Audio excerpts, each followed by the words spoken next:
All right. I'm gonna take up to 10 minutes this time. All right. My name is John Hoffman. I'm a certified CDLP trainer and field trainer for the company. Been in the business 16 years. I started my legal shield journey while I was in the tire business, in the truck tire business, to be specific. And that's when I saw the service that it had, along with the small business plans, and knew that I needed for my business, certainly, and that I had enough people that I could talk to. And that's the beauty about the CDLP plan, is that there are enough truckers out there that we can never, ever, take to talk to them all, but they all need our service. So we got a big market out there, and I'm willing to share my experience with anybody that wants to contact me to let me help them along a little bit and get this program going. We need to make this a big impact on the legal shield. Gesundheit. Hold on, this is that. Make sure we got everybody muted over here. Yeah. All right, Sharanda, you good? You still gone? I'm here. Okay, there you go. All right, I want to make sure you got a chance. Go ahead. The floor is yours. Okay. Sharanda Ivy here. 50K ring earner, been with Legal Shield. This is our 10th year with the company. We earned the production award for 1,000 personal apps, headed to 2,000. Been recognized as the #1 field trainer for the company for 2 years. Sapphire Elite Associate. All these accolades come from this space, just focusing on this part of our business, realizing that, like John said, that it's a lot of companies out there. For those that don't know, it's about 1,000 trucking companies started a day in some form or fashion. And so therefore, in this space, just learning the industry and how we can definitely bring resources to them have been my strong point with cross-selling and just focusing on this industry alone. So again, if I'm here in Georgia, but I have worked with associates, nationwide. Of course, that's the great thing about this this plan that we offer and the company we're part of. So if I can be a help to anyone, just reach out. Kudos to the ones that took the class with Alan and John on Saturday. It was definitely a good class, and so just plug in and definitely go to work, and you'll see some success. All right, good stuff. So that was Sharanda Ivy. My name is Robert Dunbar. I've been with Legal Shield 14 years, training for about 7 or 8 with the company. I am a 100K ringer and a 250K ringers on my team, and just enjoy helping, getting people to whatever level that they're trying to get to. Love sales, love marketing, love the B2B aspect of what Legal Shield does. Of course, the whole company is great, but I am a business-to-business type person, so I really love the B2B field. Stopped at the CDLP space, which is niche, and I love niche marketing, so that's worked very well for me. So with that being said, thank you guys all for being here, especially all of our loyal every week people. We appreciate you guys. Some of y'all have been with us since, I don't know, 3 or 4 years ago. Y'all been with us riding it out every single Monday.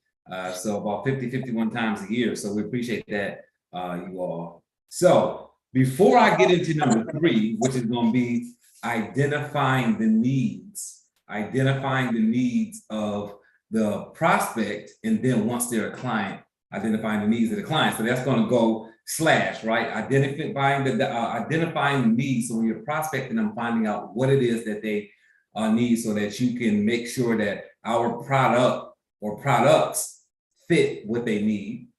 And then we're looking at not only that, but once they're a client, are you identifying their needs so that you can cross-sell, so that you can upsell, so that you can make sure you solve the challenges that they may have. So we're going to get into that. But before I do, I want to show a little bit of redundancy here and go over something that we talked about last week. And as a matter of fact, something that Sharanda talked about as well last week. I actually mentioned, though she mentioned something, and then I came behind her and said something else. And these things are all relative because I had a conversation with somebody after that who missed that point. So now I want to make sure that nobody else missed it. So last week we talked about sending out emails to people who were prospects, not only to say, here's what you asked for, or when is our next appointment, or here is the link for our next appointment, whatever that initial contact is afterwards. We also talked about sending regular emails with information about things that are happening in their industry. You guys remember that? Put a 2 in the chat if y'all remember us saying that. And then after I mentioned that, Sharanda came in and said, hey, don't just be a resource. Because if you're just a resource, then that's what they're going to use you for, right? So if you guys remember Sharanda coming behind me and saying that, don't just be sending stuff out and people just using you as a go-to person because you can't close that way, right? If you guys remember Sharanda saying that, put a 3 in the chat.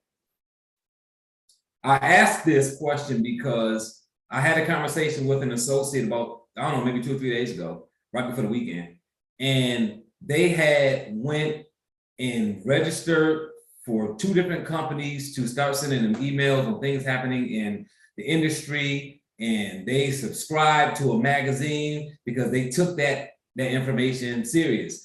And they put together about 6 or 7 emails that had good subject lines and they had good content. They were short, they were concise, they were like well put together. And this was, I guess, maybe 3 or 4 days after we had this call last Monday. And it was really good to see them put all that stuff together. And then afterwards, I said, so what's the plan? Oh, I'm just gonna start sending these emails out to people who I've prospected. And I said to the person who I'm talking about, where's the sales email? And they didn't have one, they only had an information email. So I'm bringing this back up simply because that person heard all of the things about sending out the emails and staying in contact with the person and creating rapport and trust and understanding what's happening in the industry, being a resource for that client. But they missed the point that Sharanda said, it can't just be information. You have to be doing 80-20. What does 80-20 mean? And let me ask this question, right? Let me ask this question. How many of you all know what 80-20 is? If you know what 80-20 is, put me in the chat. Me. Don't raise your hand, don't put forward, put me. All right, good stuff, good stuff. I'm seeing it scroll through. Now, the second question is for these people who are putting me, if you're putting me because you understand 80-20, do you understand how to utilize 80-20? Right? Put me again. If you know how to use 80-20, put me again. Because sometimes in a personal development space, we know what things mean because we hear it so much, but we don't actually know how to implement it. So I want to make sure that you guys know how to implement it because it's important. And this is why this is important, because in this scenario, what we suggested last week is that you do 80-20. If you're going to send 10 emails, then 2 of them need to be sales emails and 8 of them need to be informational emails. If you're saying, I'm not sending 10 emails, I'm only sending 5, right? I'm gonna send 1 a week, right? I'm only gonna send 4, whatever you're gonna do. If you're only sending 4, then what I would suggest is, if you're gonna send an email a week, then it should be 1, 2, 3 resource, 1 selling. 1, 2, 3 resource, 1 selling. Now you can mix that up however you want to. You don't have to do 1, 2, 3, 1, 1, 2, 3, 1. But out of the 4 emails, at least 1 of those need to be a sales email, and the other 3 need to be informational. Why is that important? Because you want to still be doing a pitch. You have to tie in the resource, the information that you're giving them to buying the product that you offer. Does that make sense to everybody? Put yes in the chat if that makes sense to you. Because what we don't want to do, what Sharanda touched on last week was, don't just be giving people information and never asking for the sale, because then all you're going to be is a resource.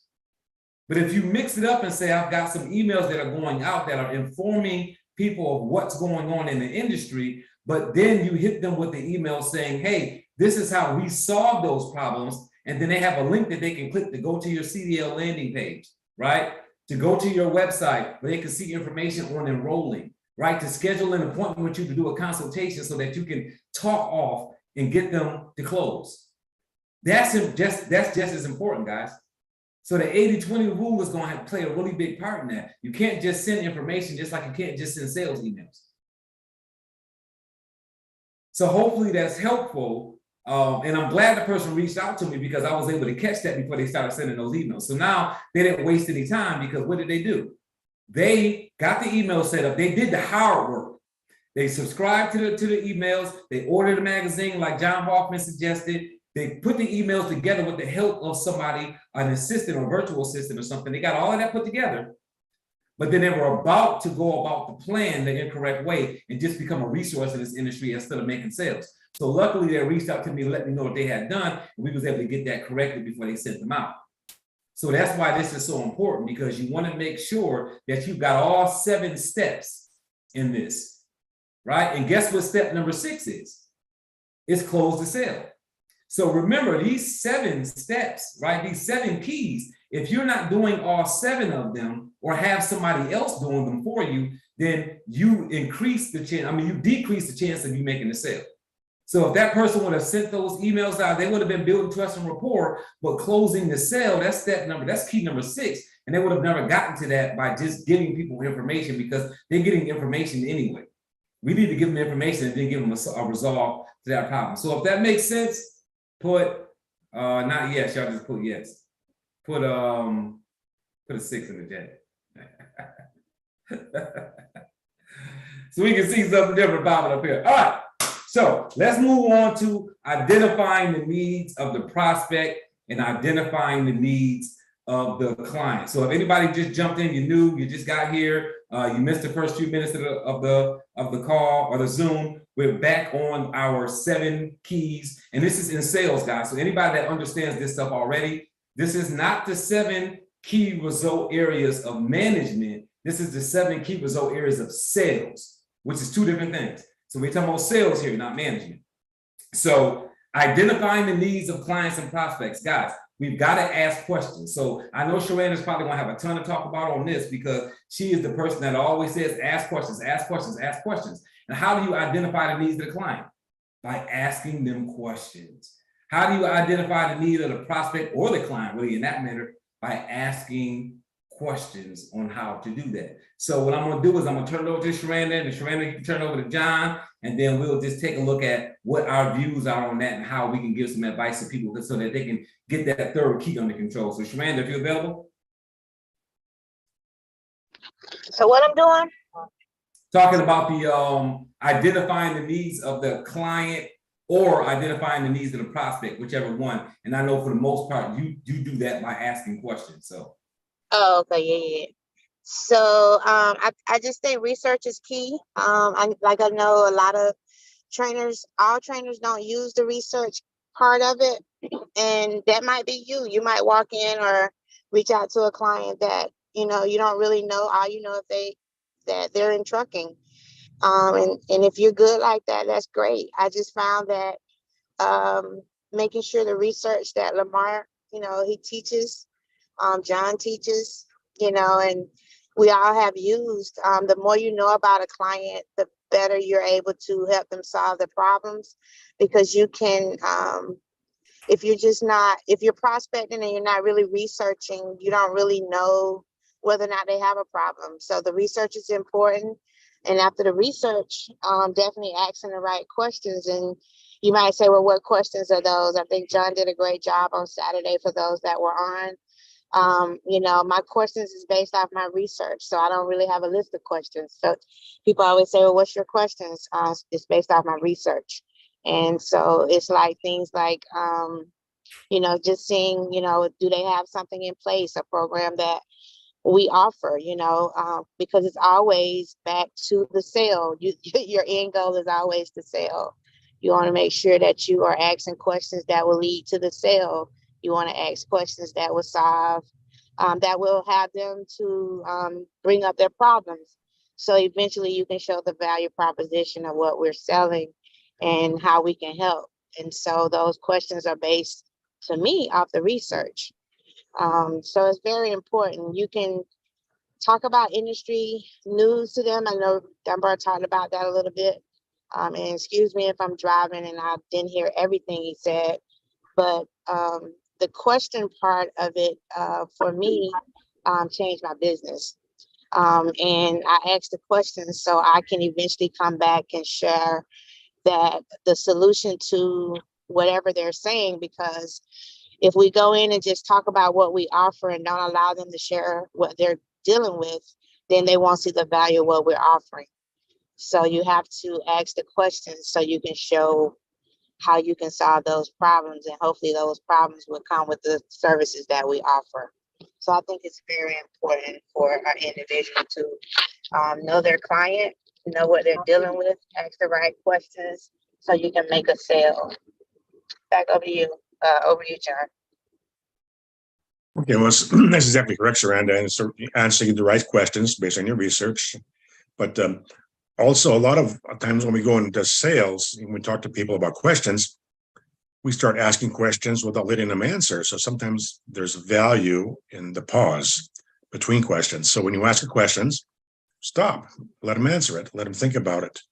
And I'm not saying stop for a long time, but stop for maybe 3 seconds is about all. It'll be an awkward moment for you, and it'll be hard to do because our feeling is to, okay, we didn't get a response right away. Let's ask another question, throw it out there. Sometimes when we're recruiting, we do the same thing. We just throw up on people, and we don't want to do that when we talk to these trucking companies. We want to ask pertinent questions that we probably already know the answer to based on our research, and then pause, let them answer it, and then go on from there.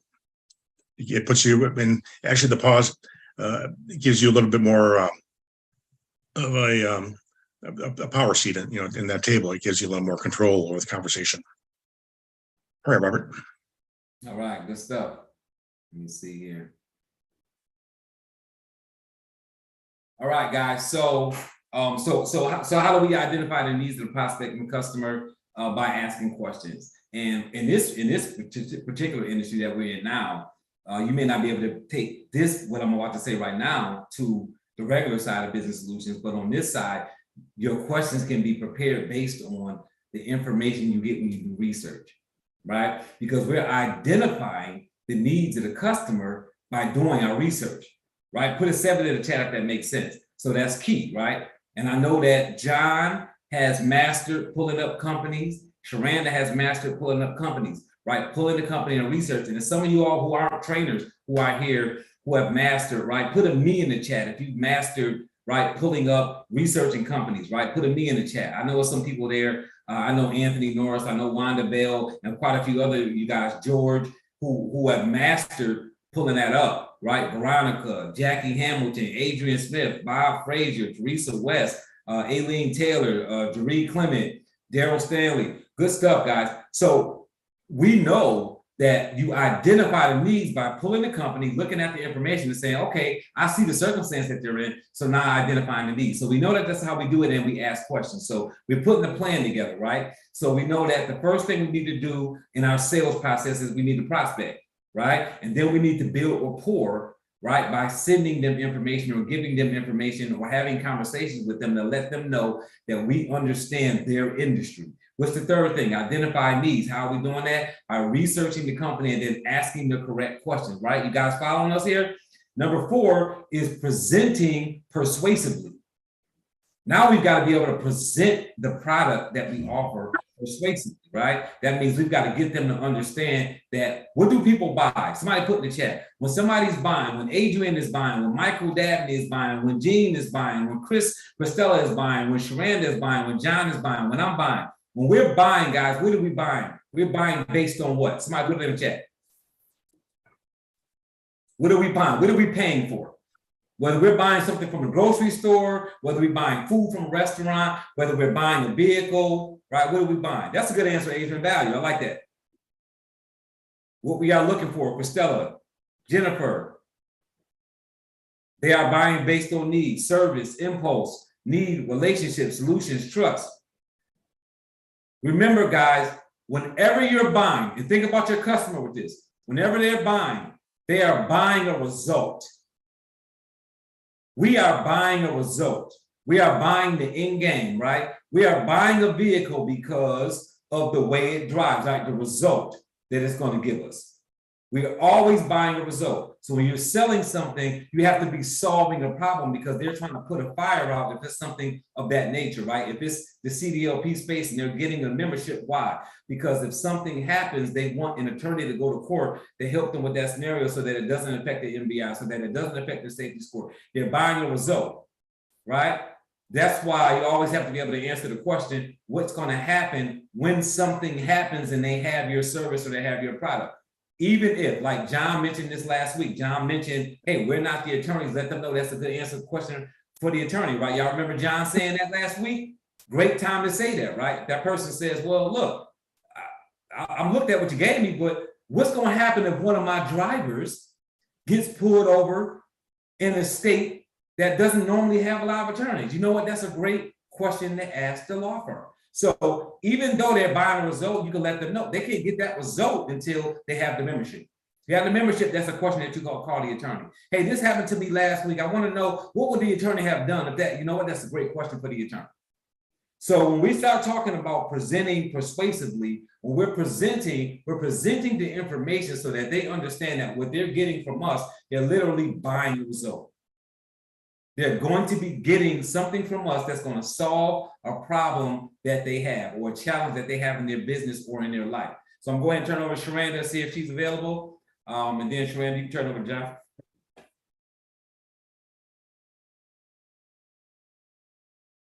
Going once? Going twice? John Hoffman. All right, well, that's what you do. The questions identify the need, you know, that they have, and hopefully you can just touch on a nerve, you know, with them. And ideally, if you can do that in the first meeting, that'd be the ideal thing, you know. But it's always, you know, it's always it's a little bit of a chess match sometimes, you know, when you're talking to these prospects. You know, they're not sure if they want to dance with you or not, you know. But eventually, you know, we're going to show them enough value just by showing them the value of our product. You know, again, be professional. Of course, we're not their attorneys, but we represent professional attorneys, and that will reflect on our product and our service. So a lot of times, how we present ourselves, how we ask our questions.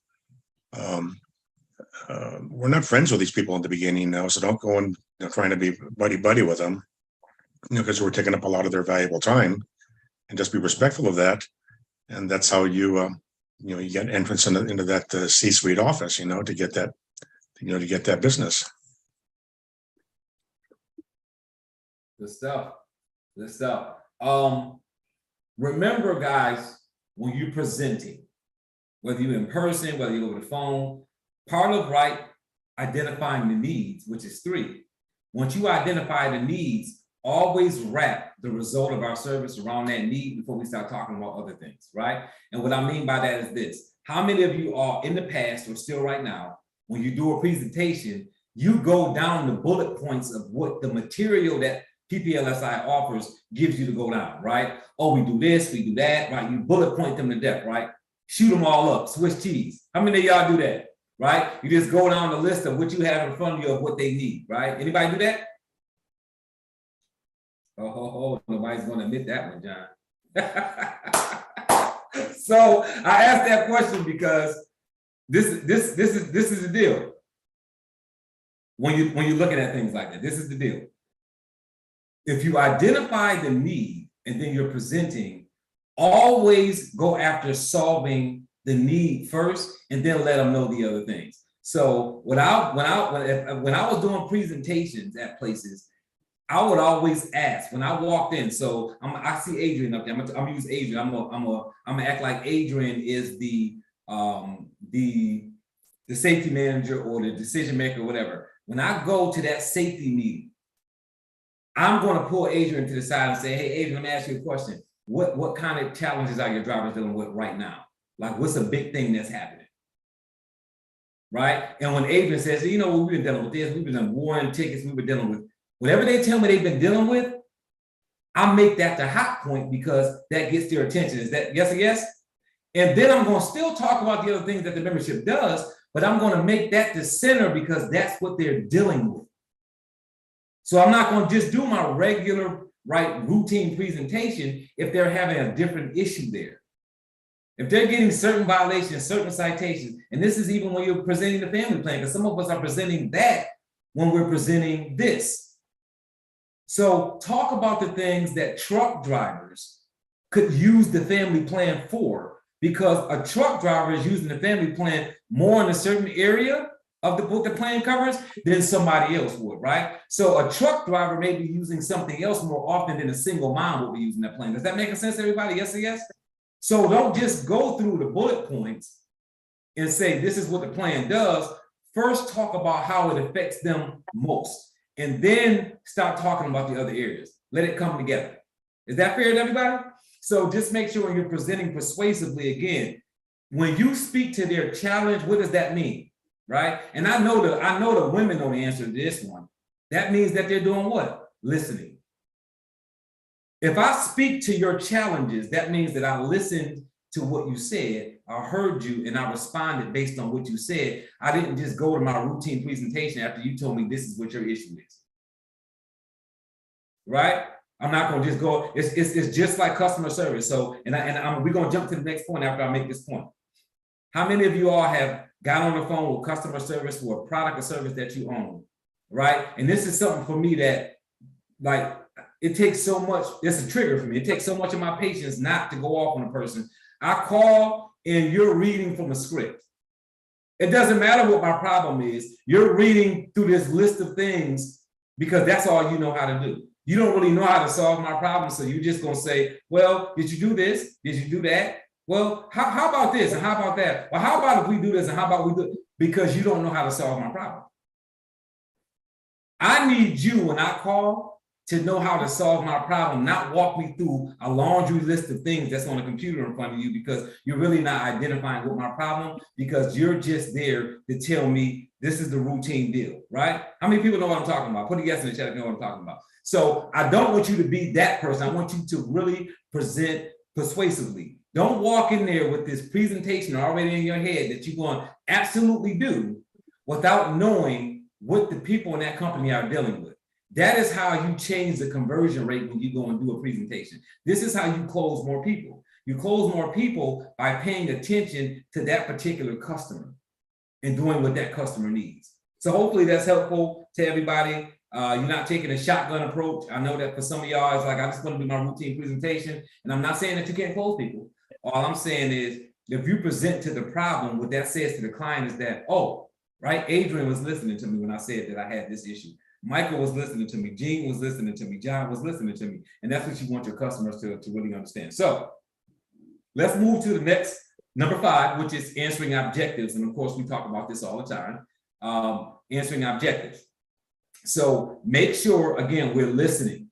We're listening to the objective. And then when we hear the objective, then we respond to it. And don't be afraid to have to get back with them, right? Don't force an answer, because you don't need to know everything. Make sure that you take the time to understand what they're saying and then get back with them if you need to. But make sure that you can overcome that objective, right? And you know, if anybody's been following me for any amount of time, y'all know I'm the person that I like to avoid objections by putting things in my presentation that will prevent them from even asking certain questions.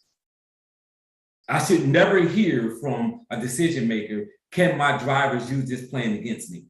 If you are hearing that, you have to change the presentation to that decision maker, because you should be solving that before it comes up. That should not be a question that pops up. You should be saying that to them when you're presenting to them, right? One of the great things, Michael, about your guys having this service through you, not only is it going to keep your insurance rate stable, not only is it going to keep your company safe, keep the MBRs safe, but if they have any issues with you, they can't use the attorneys against you. That's got to be part of your presentation.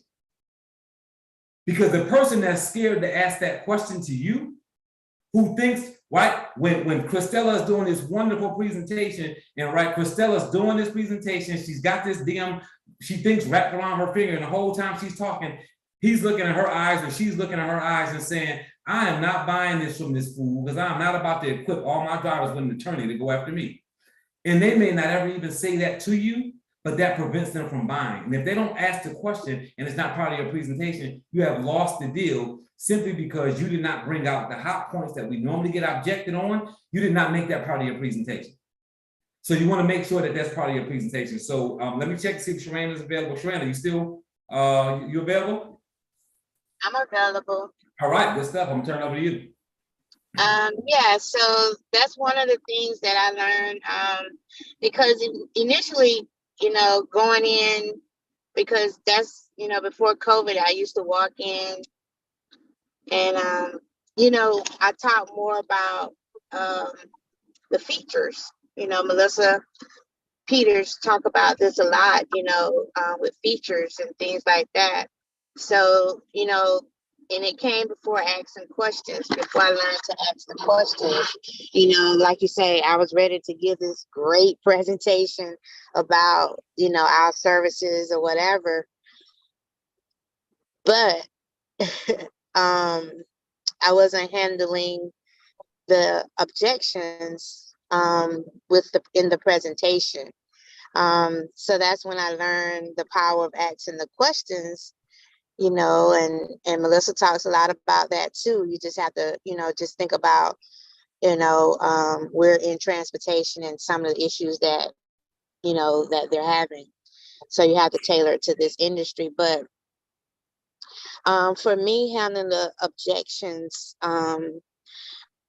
me asking the questions help overcome a lot of the objections, because my asking the questions were, in me being in control of that conversation, I was handling objections because for me, one thing was they were hearing what they were saying. Like, I wasn't telling them, they were hearing what they were saying, because I was asking the questions that I wanted them to hear.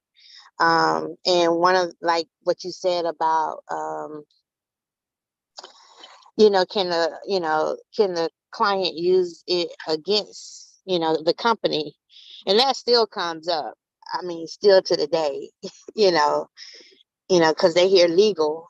And a guy said to me probably about 3 weeks ago, ain't nowhere in the world I'm going to offer this to my drivers so they can go sue me. But he interrupted me right in the middle of asking questions. But like you said, if you handle that in your presentation, and even with the questions, I remember with the small business plan, one feature that I know in transportation that, the owners are dealing with a lot of debt collection where brokers or, people aren't paying them, other vendors or whatever. So debt collection is a big issue, right? And so when I first learned the small business plan, that was one of my things. We help with debt collections, and that's when I learned that a lot of them deal with factoring, which is a third party billing, where they don't have to worry about people owing them. The factoring company deals with getting the money, and the factoring company pays the trucking company. But that was something I had to learn. But that was something I used to say all the time when I first learned to try to sell the small business plan. Debt collection was my thing. Oh, we help with debt collection, and their objection was, I don't got no debt collection. I don't worry about my money. I get my money in 24, 48 hours. And so, but learning that too helped me to change, my presentation and asking a question. So I turned that to a prospect. I would say now, I say, I don't know if you have a factoring company. And they'll say, oh, yeah, I got a factoring company. So I wouldn't say you got debt collection. Or sometimes I would say, I don't know if you had your factoring company ever since you've been in business, because everybody hadn't. I say, I don't know if you always had a factoring company, but, if you still have some outstanding debt, we can help with that. Or, maybe you have some other vendors outside of your brokers that may owe you. We can handle with debt collections too. You might be dealing with some type of other client that maybe owe you some money. We help with debt collection.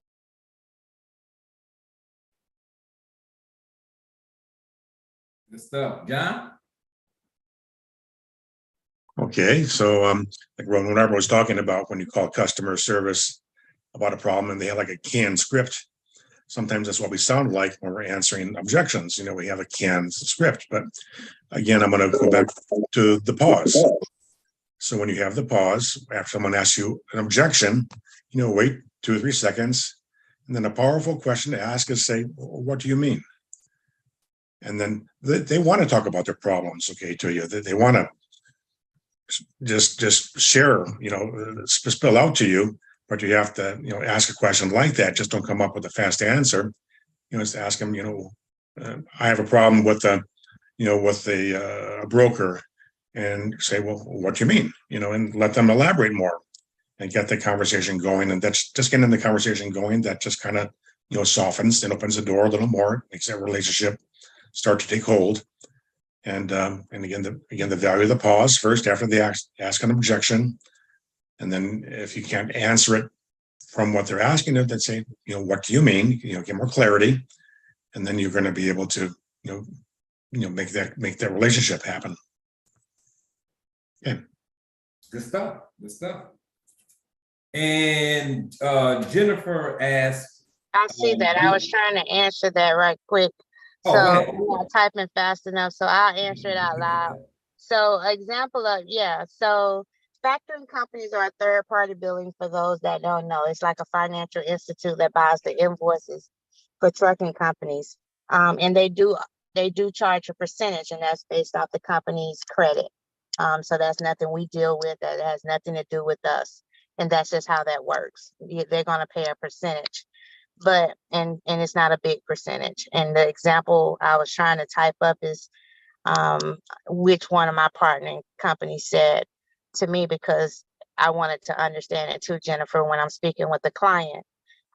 So because a client has a $1,000 load, what that means to a carrier is the carrier would get 900, depending on the percentage. But you know, this is an example: $1,000 load.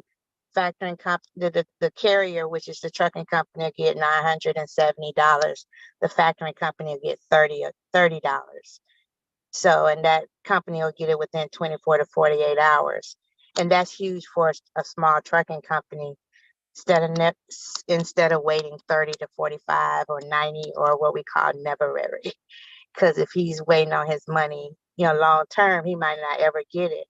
And small companies can't afford to do net 30 and net 60 and things like that. So that $30 is not gonna hurt him. And so that's how factoring companies work, but it's based off the company's credit, and Legal Shield has nothing, our plan does nothing for that. So that's really, you know, not really important when it comes to our plan, you know, but so I hope that explains that. No, good stuff, Shamanda. Good stuff, guys. So God, we got 2 more left, guys. 2 more. So number 6 is closing the sale. So again, you know, we understand what that means, closing the sale. We have to go for the close. And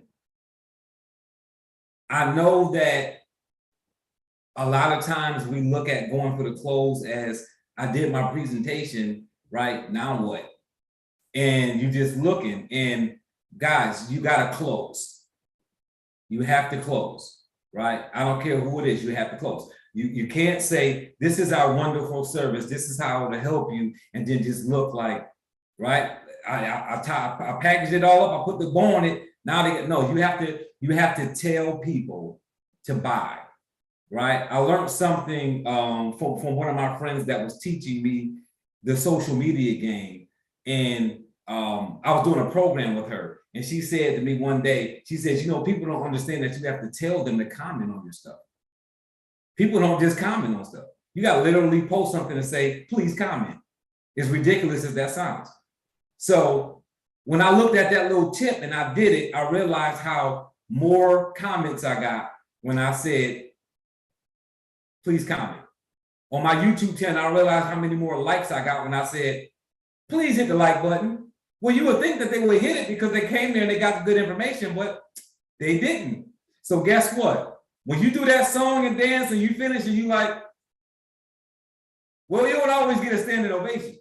So you've got to ask them for the sale. you've got to have a line to move into that transitions that you are comfortable saying. This is not about what Mahmoud says you should say. This is not about what Felipe says you should say. This is not about what Clark Burton says you should say. This is about what are you comfortable saying over and over again so that you can get that close. Because see, you're the only one sitting there. So all of your mentors and all of your people who train you on how to close, guess what? When you're going to do that close, they're not there. So you got to do what's comfortable for you so that you can say, hey, I closed this deal. So what line are you going to use that's comfortable for you? Right? So if I'm talking to Anthony Norris or anybody else that's a decision maker, I've got to have something that I can directly say that I'm comfortable saying. So when I finish doing my presentation, I'll say, so typically this is how it works for my clients. They've been able to use this. It's been very beneficial. All I need to know from you is when is the best day for me to talk to your drivers? That may be something you're comfortable saying. You may be comfortable saying, when is your next safety meeting? You may be comfortable saying, okay, do you have any questions before we get it set up for us to enroll your drivers? Do you have any questions before you enroll? Is there anything else I can answer before you get started? These are all different lines you can use, but what are you comfortable saying? Because if you do not ask them to buy, if I do not ask Anthony to buy, that means all Anthony got was a good presentation. That's all he got. And you have to remember, after you do that great presentation, you have to now ask for the sale. Is that making sense, everybody? Right? Put a yes if that's making sense, everybody. Throw that in the chat. So I want you guys to start practicing that on your own, right? What are you more comfortable saying, and make sure you say it. I used to train when I used to go city to city on how to turn every question with a closing answer. So Anthony Norris says, so what about you presenting to my drivers? Like we don't have safety meetings anymore. So if we allow you to talk to the drivers, how are you gonna get to them? Because we're not holding safety meetings. And I say, oh, actually, all I need to do is get the information for all the drivers. I'll call them one at a time. When would you like to get started? I'm always going to turn my answer into a close. If they say to me, so let me ask you a question. What if my driver gets a violation in another city? Is he going to have to go to court and fight that himself with the, show it with the attorney? Or can the attorney go take care of it by himself? Because I want my guys to stay on the road. I say, you know what, that's a great question. Actually, unless that city or that violation requires that driver to go to court, the attorney's going to go on their behalf. So now that you have that answer, right? Now I'm saying to that person, what in the world is going on? Hold on 1 second. 1 second, guys. Looks like you got hacked there, Robert. Yeah. We know how that works. Give me 1 second, guys.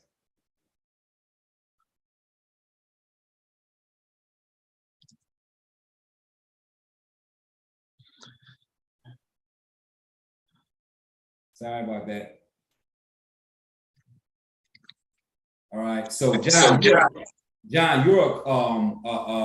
co-host.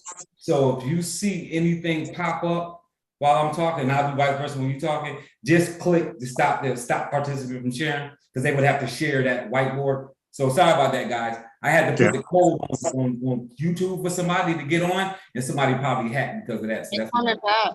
They're coming back. Hold on 1 second. Can you see the truck in the illustration? I hear stop share. Somebody, I hit it for you on my end.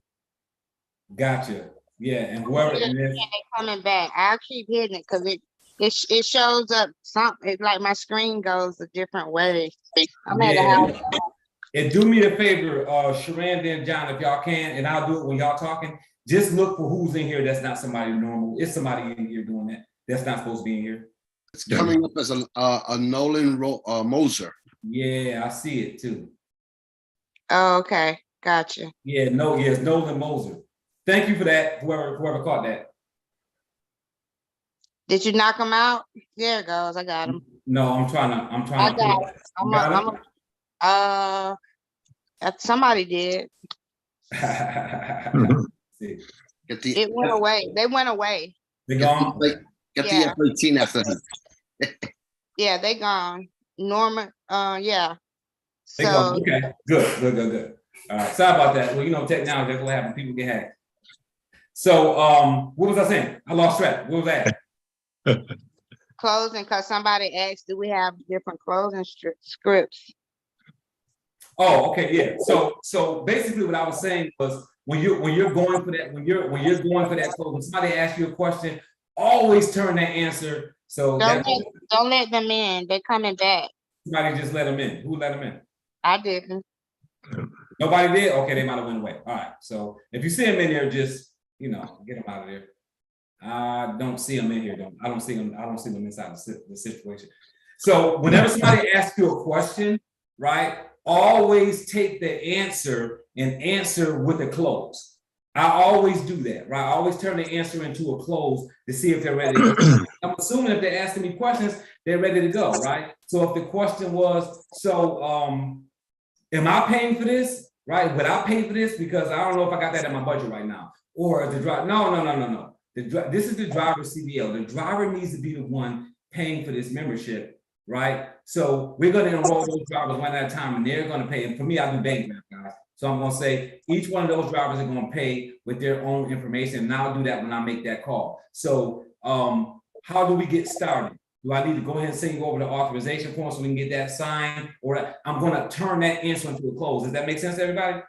So that's what I want you to do. Always go for that close. So that's number 6, closing the sale. So I'm going to turn it over to Sharanda, and then you turn over to John. Okay. So what was that question again?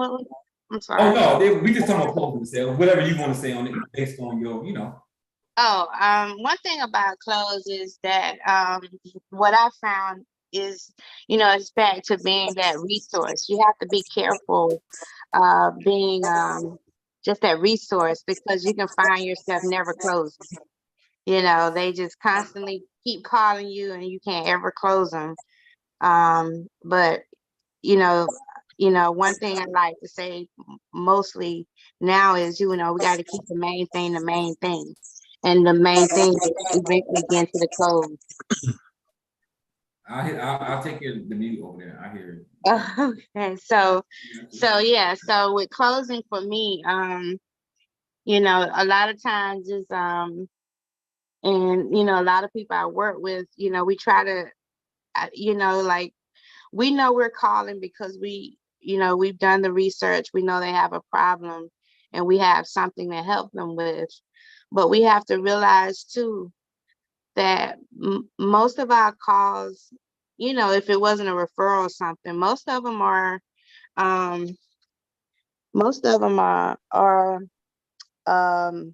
cold calls. Like, we're cold calling people.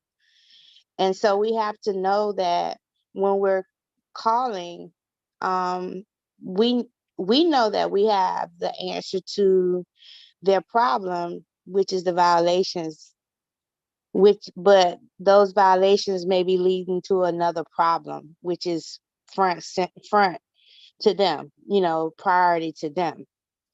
And so therefore, sometimes we have to help them to address what they think is most important.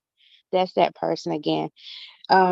We have to address what's most important to them, but still somehow share what we're offering as well, to let them know, okay, yeah, you got this going on right now, but implementing this service will help your company not get to the problem at hand. So we know that violations lead to audits, right? And things like that, or high insurance rates. So we might find a client that may be shopping for insurance, and I tell associates all the time, let's not get too focused on, sending our clients away to those other resources. Somehow stay connected into that equation so we can close them, with the services that we're offering, that we have. So we have to be careful again about being that resource for them, but a lot of times we have to kind of cater to what they think is important, because, sometimes they can look at us as another bill, not knowing the value that the services will bring to the company. So that's over to you, John. All right, Trina. So yeah, very, very simply, when we talk to them, we show them the need, we show them the cure. And then when you go in for the close, you just say like something like, would you have any objection to offering this program to your drivers, and how can we get started? You know, and that if they have an objection, then you answer the objections. Like you might say, well, can you use it against me, or is this a contract, or do I have to pay for it? And then you answer those accordingly.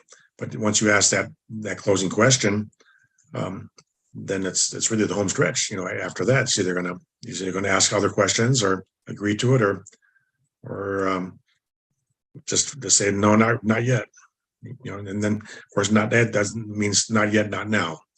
Just some things are not on the top of his table right away too. Okay, Robert, that Mullen Moser wants to keep getting in too. Oh, you said what now? Say our Valentine's gift card wants to keep getting in too. He's in the waiting room again. That guy that was. Oh, that's good. He's in the waiting room because I just reported him. I just when he jumped in, I just called him and reported him to Zoom, so he'd be good. Let him stay in the room and knock on the door. Jackie Hamilton just asked about, you know, do we suggest about that some people pay for their drivers, you know, or do we allow them to say that they'll pay? You know, I mean,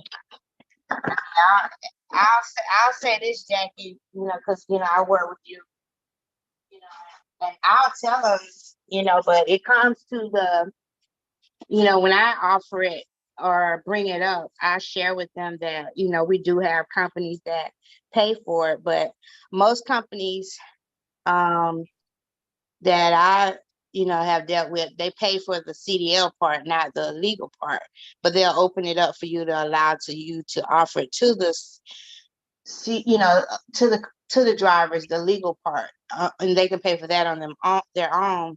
But I know recently talking to Steve Williamson, you know, one thing that I'm going to change this year is, you know, doing more bank drafts. You know, just for, you know, just to, you know, because what I found too a lot of times with the bank draft, because it's coming out of the driver's check, of course, they really have to see that value. And so even when they leave the company, it's, you know, the portability is easy. It's no trying to, you know, convert them to bank draft from payroll. And so therefore the retention rate is higher. So that's my take on it. Over to you, John and Dunbar. John? I'm done, I guess. Say that again. I don't have anything to add to that. Okay, so for me, I'm a bank draft person all day, so I always let the bank draft, especially with CDL. I have a lot of schools and stuff that I do bank draft too, but particularly CDL, I'm more, I really like the bank draft side of for all the things that Sharanda said, so I'm not gonna repeat all of that. And just hint here, for those that don't know who Steve Williamson is, if the CFO of the company is telling you that, you probably want to start doing that. You know, just a hint. You know what I mean? Because that's the guy that's looking at the money. He's looking at what's staying on the books, who's still paying out, all that stuff. So if he's saying that, I would definitely suggest that. And for those that know Lamar Reynolds has over 100 groups open, and I believe the last time I had a conversation with him about it, over 90% of his groups are bank draft. So we're talking about 90% of his groups bank draft. All he does is CDL. Over 100 groups open, and he's a six-figure earner with Legal Shield. So they do stay on the books. It does work when you do bank draft. So I would suggest doing that. A couple of questions. If you're calling drivers, how do you get their signatures? Dan, I don't do paperwork with signatures. I do that stuff in Legal Shield at work. I know you changed the name, but you know what I mean. So if I'm calling, if Arancia, Anthony, Daryl, Clark, Felipe, Mahmoud are people that on the list that I'm calling, I'm in front of my computer. I've got the group set up in my legal show that work set up. So if Daryl, I get Daryl on the phone and he wants to get started, I'm asking him questions. I'm putting him in the system that way. Right. Go ahead. No, I just said right. I think we done talked about this before. You know, on the networking side, there is never a question about signing somebody up on your website. On the group side. So for those that don't have group accounts, we were blessed a few years ago when corporate, they created this legal shield at work, now it's shield at work. And it gives us the ability to sign our clients up online, with all that, the legal things that happen, even with the networking side, being able to sign your clients up. So, we have to move with the cheese and stop sitting right down that lump thinking that signatures and things like that is what's needed when the business changed years ago when it came to that. So shield at work, like in this space, we ask for, those census reports. And you're going to just have, that's where they're going to send you all the driver's information, especially if they're paying for it. And you just inputting it into your website.